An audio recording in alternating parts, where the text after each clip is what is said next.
Let's talk about your VO2 in a very practical sense. It sounds fancy, VO2. We're usually talking about VO2 max. And what it stands for is just your volume of oxygen max.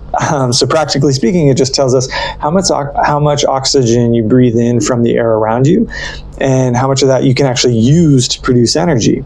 And there are ways to measure this using maximal effort, measuring gas exchange, but there's other ways to estimate this and sub-maximal ways to test it. But without getting too bogged down in the science and the nuance, here's why I think it's essential to at least have a ballpark idea of where your VO2 max is.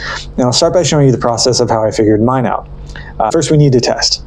I chose to do a 2,000 meter row test on a rowing ergometer. It is a maximal effort test. And the idea is just row 2,000 meters as fast as you can. I needed to track time and I needed to track watts because there's a couple different equations that we can look at. And so you can see here I did it in 6 minutes and 44 seconds with an average watt output or power output of 337 watts. So an online calculator says based on my time, my VO2 is about 63. And another nerdy math calculation with watts puts my VO2 right around 66, 67. So my VO2 is somewhere between 63 and 66. That's pretty solid and it gets me excited and motivated to keep it up. Why? Because after the age of 25, which I'm after 25, but after the age of 25, we can expect your VO2 to decline about 1% per year. Assuming that I can keep my joints healthy or replace them well, avoid a crazy accident, avoid cancer, all that other stuff that seems to kind of pop up after the age of 50, I will have the capacity to do the following things by the time I'm 65 years old. I might still be able to briskly climb stairs comfortably. Maybe climb at a bit slower rate, but carry something like heavy, maybe 75 pounds or so, upstairs comfortably at 65. Even jog 6 miles per hour on flat ground as a 65-year-old. At 80 years old, if I'm still kicking, on average, I'll be able to still climb stairs, still be able to jog, and still be able to walk up steep hills.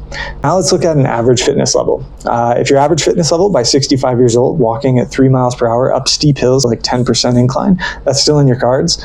Stairs might be trouble and jogging would be a stretch. Why does that matter?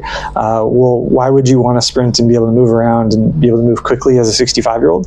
Let's say you're visiting their grandkids or you're visiting your son, your daughter, or whatever, and you're running out of time at a crosswalk. Could you make it? That matters. What if your cardiovascular fitness is poor for any number of reasons? You could have poor cardiovascular fitness because you got sick, because something happened. Doesn't matter, no shame. You just have poor cardiovascular fitness. By the time you're 65, you're pretty much stuck to slow speeds on flat ground. That's not so fun. All right, so the point of this video wasn't to brag and then get all depressing. The opposite, actually. I work hard on my fitness. If you've seen my other video on diagnoses mindsets, I actually use my fitness as a coping mechanism at times, so it's not always great. But the takeaway is that I work at it, and the work part is important because you can work to improve your VO2 max as well. So on average, if we pull from different studies, you can improve your VO2 about 0.5 to 1 point every 4 to 6 weeks with consistent training. Over time, your body, you have the capacity to go from like a poor fitness level to an average fitness level, or an average to above average, or average to elite. And what that means is as you age, you stay autonomous and able to move around on your own. I know my toddler loves that right now. And when my toddler grows up and has her own toddlers, I want to be able to run, hike, and play with them. Like that's the dream, being able to fully engage in my life. There's more to this nerdy number, your VO2 max, but practically speaking, it reflects your ability to do stuff. And generally, the more stuff you want to be able to do for longer or faster or whatever, the higher you want your VO2.